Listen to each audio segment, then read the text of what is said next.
একজন ব্যক্তি আল্লাহ রাসূলের কাছে আসলেন, হে আল্লাহ রাসূল, আপনি আমাকে ওসিয়ত করুন, কিছু উপদেশ দেন। রাসূল বলেছেন, লা তাগদাব, রাগ করবা না। তারপর ওই সাহাবী বললেন, ইয়া রাসূলুল্লাহ, আরো কিছু উপদেশ দেন, আরো কিছু বলেন, রাগ করবা না। কয়েকবার ওই সাহাবী বারবার বলছেন, ইয়া রাসূলুল্লাহ, আরো কিছু উপদেশ আমাকে দিন আপনি। আল্লাহ রাসূল বারবার বলছেন, লা তাগদাব, লা তাগদাব, রাগ করবা না। আমরা রাগকে অনেক সময় হজম করতে পারি, অনেক কিছু হজম করতে পারলেও এই রাগকে কন্ট্রোল করতে পারি। স্বয়ং সর্বকালের সর্বশ্রেষ্ঠ রাসূল তিনি বলছেন, আমার কাছে হজম করা জিনিসগুলোর মধ্যে সর্বোত্তম জিনিস হচ্ছে ওই ব্যক্তি যে ব্যক্তি তার রাগকে হজম করে নিতে পারে। যে ব্যক্তি আল্লাহর জন্য তার রাগকে হজম করে নিল, আল্লাহ তাকে ঈমান দ্বারা পরিপূর্ণ করে দিলেন। সুবহানাল্লাহ। এই রাগের ফলে আপনি এমন কিছু কথাবার্তা, এমন কিছু কাজকর্ম করে বসবেন, পরবর্তীতে আপনাকে আফসোস করতে হবে। তো আমরা আজকে যে বিষয়টি নিয়ে আলোচনা করবো সেটা হচ্ছে রাগ। রাগ বা ক্রোধ নিয়ন্ত্রণ করার ফজিলত এবং নিয়ন্ত্রণ করার উপায়। নবী মুহাম্মদ সাল্লাল্লাহু আলাইহি ওয়াসাল্লাম হাদিসের মধ্যে বলছেন যে রাগ দমনকারী হৃদয়কে মহান আল্লাহ তাআলা ঈমান ও শান্তি দ্বারা পূর্ণ করে দেন। যে ব্যক্তি রাগকে কন্ট্রোল করতে পারে, নিজের রাগকে নিয়ন্ত্রণ করতে পারে, আল্লাহ রাব্বুল আলামিন তার অন্তরকে ঈমান ও শান্তি দ্বারা পরিপূর্ণ করে দেন এবং জান্নাতি মেহমান হিসাবে কবুল করে নেন। সুবহানাল্লাহ। আপনি যদি রাগের সময় নিজেকে কন্ট্রোল করতে পারেন, নিজের রাগকে কন্ট্রোল করতে পারেন, আল্লাহ রাব্বুল আলামিন বলছেন যে আমি তাদের ঈমান ও শান্তি দ্বারা তাদের অন্তরকে পরিপূর্ণ করি এবং জান্নাতি মেহমান হিসাবে অভ্যর্থনা জানাবে সেই কঠিন বিভীষিকাময় দিনে। যেমন হাদিসে এসেছে, রাসূল সাল্লাল্লাহু আলাইহি ওয়াসাল্লাম বলছেন যে আমার নিকট হজম করা জিনিসের মধ্যে, রাসূল বলছেন যে আমার নিকট হজম করা জিনিসের মধ্যে সর্বোত্তম হলো কোন ব্যক্তি তার রাগকে হজম করে না। আমরা রাগকে অনেক সময় হজম করতে পারি, অনেক কিছু হজম করতে পারলেও এই রাগকে কন্ট্রোল করতে পারি। স্বয়ং সর্বকালের সর্বশ্রেষ্ঠ রাসূল তিনি বলছেন যে ব্যক্তি আমার কাছে হজম করা জিনিসগুলোর মধ্যে সর্বোত্তম জিনিস হচ্ছে ওই ব্যক্তি যে ব্যক্তি তার রাগকে হজম করে নিতে পারে। রাগ পুষে রাখবেন না, রাগ ধরে রাখবেন না, কারণ এই রাগের ফলে আপনি এমন কিছু কথাবার্তা, এমন কিছু কাজকর্ম করে বসবেন, পরবর্তীতে আপনাকে আফসোস করতে হবে। কত দেখবেন রাগের বসে সুন্দর স্বামী স্ত্রী চলতেছে, রাগে বসে টস করে তাকে তালাক দিয়ে ফেলল। এখন কি হয়েছে? তালাক দেওয়ার পর এখন দৌড়াদৌড়ি শুরু। যখন স্বাভাবিক হয়েছে, রাগটা যখন চলে গেছে, তখন ছোটাছুটি শুরু। এই জন্য নবী মুহাম্মদ সাল্লাল্লাহু আলাইহি ওয়াসাল্লাম বলছেন যে আমার নিকট হজম করা জিনিসের মধ্যে সর্বোত্তম হলো কোন ব্যক্তি তার রাগকে হজম করে দেওয়া। যে ব্যক্তি আল্লাহর জন্য তার রাগকে হজম করে নিল, আল্লাহ তাকে ঈমান দ্বারা পরিপূর্ণ করে দিলেন। সুবহানাল্লাহ। আপনি যদি আপনার রাগকে, হাদিসটি রয়েছে মুসনাদ আহমদে 327 নম্বর হাদিস। 2 নম্বর যে বিষয়, সাল্লাল্লাহু আলাইহি ওয়াসাল্লাম বলেছেন প্রকৃত বীর সে নয় যে কাউকে কুস্তিতে হারিয়ে দেয়। যে হাদিসটি বলছিলাম যে প্রকৃত বীর, প্রকৃত শক্তিশালী সে নয় যে আপনি কুস্তি, এক ধরনের খেলা আছে কুস্তি খেলা বা যে কোনো খেলা হোক না কেন, যে কুস্তি খেলায় একজনকে হারিয়ে দিলে আপনি মনে করছেন যে আমি খুব বড় বীর। না, সে প্রকৃত বীর নয়। কে প্রকৃত বীর? আল্লাহ রাসূল বলছেন যে প্রকৃত বীর সেই যে রাগের সময় নিজেকে নিয়ন্ত্রণ করতে পারে। রাগের সময় যখন আপনার রাগ উঠে গেছে, যে কোনো কারণে হোক, তখন যদি আপনি আপনার নিজেকে কন্ট্রোল করতে পারেন, নিজেকে সামলে নিতে পারেন, নিজেকে নিয়ন্ত্রণ করতে পারেন, নিজের রাগকে নিয়ন্ত্রণ করতে পারেন, আপনি হচ্ছেন প্রকৃত বীর। কে বলেছেন? সর্বকালের সর্বশ্রেষ্ঠ রাসূল নবী মুহাম্মদ সাল্লাল্লাহু আলাইহি ওয়াসাল্লাম। এবং বর্ণনা করেছেন হাদিসটি আবু হুরায়রা। হাদিসটি পাবেন সহিহ বুখারী 6114 নম্বর হাদিস, মিশকাত 5105 নম্বর হাদিস।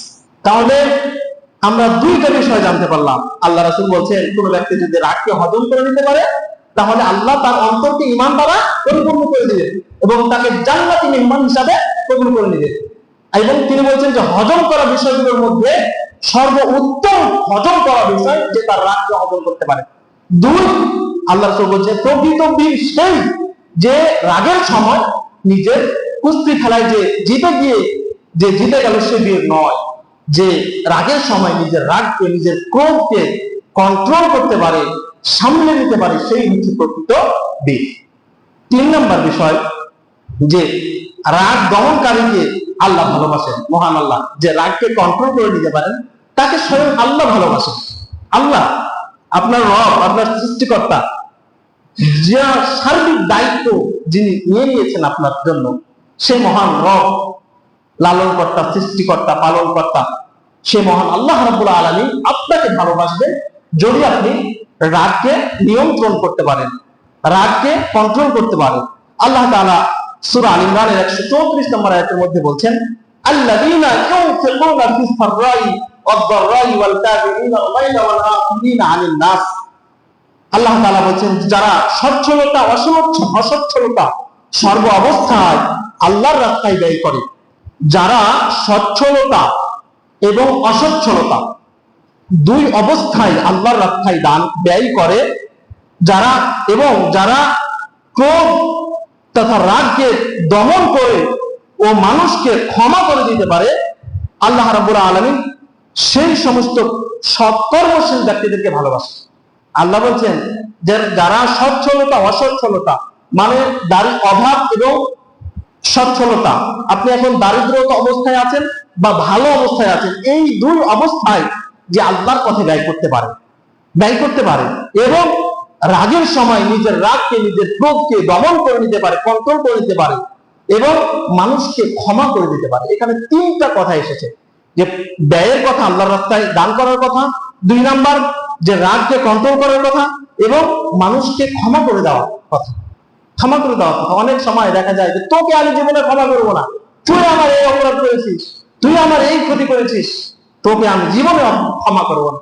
কখনো এই কথা বলবেন না, কারণ আল্লাহ যদি আপনাকে, আপনার সৃষ্টিকর্তা যদি আপনাকে ক্ষমা করে দিতে পারে, আপনি তার সৃষ্টি হয়ে আরেক সৃষ্টির উপর কেন আপনি ক্ষমা করবেন? আপনি যদি মানুষের ক্ষমা করে দেন, স্বয়ং আল্লাহ আপনাকে ভালোবাসবেন। এই হাদিস, এই আয়াত গেল। তারপর মহান আল্লাহ তাআলা 4 নম্বর যে বিষয়টি বলছেন, যে আল্লাহর ক্রোধ থেকে মুক্তি।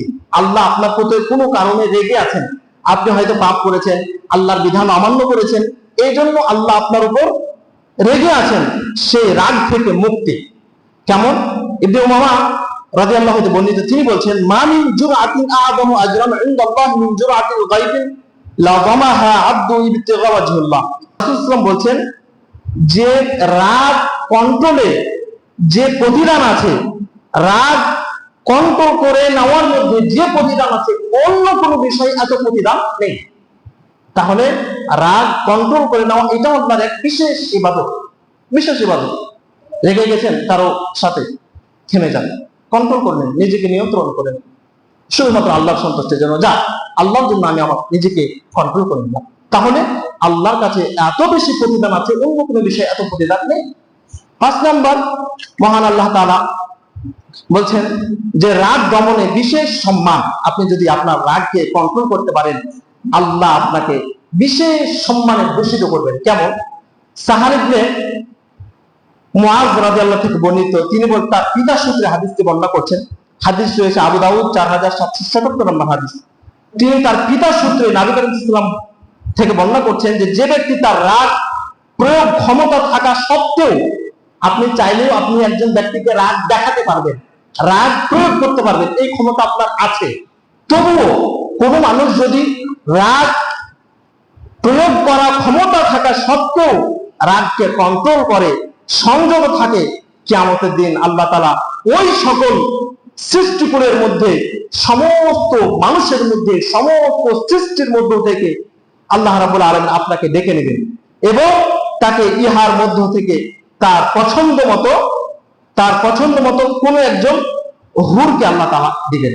তথা কিয়ামতের দিন সমস্ত সৃষ্টি থেকে আল্লাহ আপনাকে ডেকে নেবেন যদি আপনি কি করতে পারেন? রাগ কন্ট্রোল করতে পারেন। রাগ আপনার প্রয়োগের ক্ষমতা থাকা সত্ত্বেও আপনি চাইলে আপনার কর্মচারীকে একটা থাপ্পড় লাগিয়ে দিতে পারেন, আপনার এই ক্ষমতা আছে, তবুও কি করলেন? আল্লাহর সন্তুষ্টির জন্য আপনি সেটা করলেন না। আপনি চাইলে একজন ব্যক্তিকে রাগ দেখাতে পারেন, আপনার সেই ক্ষমতা আছে, কিন্তু তবুও আল্লাহর সন্তুষ্টির জন্য সেই কাজটা করলেন না। আল্লাহ তাআলা বলছেন যে কিয়ামতের দিন আমি তাকে ডেকে নিব, সবার মধ্য থেকে তাকে ডেকে নিব এবং তাকে বিশেষ সম্মানে ভূষিত করব। তাহলে 5 নাম্বার সর্বশেষ যে বিষয়টি, যে রাগ দমনে জান্নাতের সুসংবাদ। আপনি যদি রাগকে কন্ট্রোল করতে পারেন, ক্রোধকে কন্ট্রোল করতে পারেন, আল্লাহ রাব্বুল আলামিন আপনাকে জান্নাতের সুসংবাদ দিয়েছেন। হযরত আবু দারদা রাদিয়াল্লাহু আনহু বর্ণিত, তিনি বলছেন যে একবার নবী সাল্লাল্লাহু আলাইহি ওয়াসাল্লামকে বললেন যে আমাকে এমন একটি আমলের কথা বলে দিন। একজন সাহাবী, একজন লোক এসে আল্লাহ রাসূলকে বলছে, হে আল্লাহর রাসূল, আপনি আমাকে এমন এক আমলের কথা বলে দিন যাতে করে আমাকে সেই আমলটা জান্নাতে নিয়ে যাবে, জান্নাতে নিয়ে যাবে। ইয়া রাসূলুল্লাহ, আপনি আমাকে কিছু আমলের কথা বলেন যে আমলটার মাধ্যমে, যে আমলটা করে আমি জান্নাতে যেতে পারবো।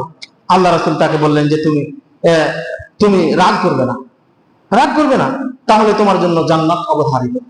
হাদিস রয়েছে তাবারানী 2353 নম্বর হাদিস। সম্মানিত উপস্থিতি, তাহলে আপনি যদি রাগকে কন্ট্রোল করতে পারেন, আপনি জান্নাতে চলে যাবেন, জান্নাতে চলে যাবেন। 6 নম্বর যে বিষয়টি, যে রাগ নিয়ন্ত্রণ রাসূলের উপদেশ।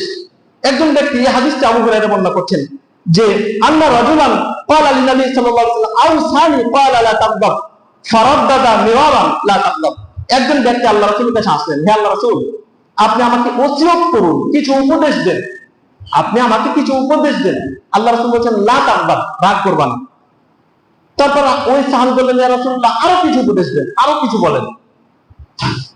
তখন আবার আল্লাহ রাসূল ওই কথাটাই বলছেন, ফারাদ্দা মিরারান লা তাগদাব, রাগ করবা না।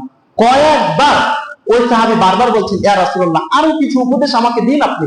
আল্লাহ রাসূল বারবার বলছেন, লা তাগদাব, লা তাগদাব, রাগ করবা না। তাহলে এই যে কয়েকটি হাদিস এবং কয়েকটি আয়াত থেকে যেটা আমরা বুঝতে পারলাম, যে রাগকে যদি আমরা কন্ট্রোল করতে পারি, তাহলে মহান আল্লাহ রাব্বুল আলামিনের বিশেষ রহমত আপনার প্রতি। তাহলে রাগ দমন করে নাও, এটা একটা ইবাদত।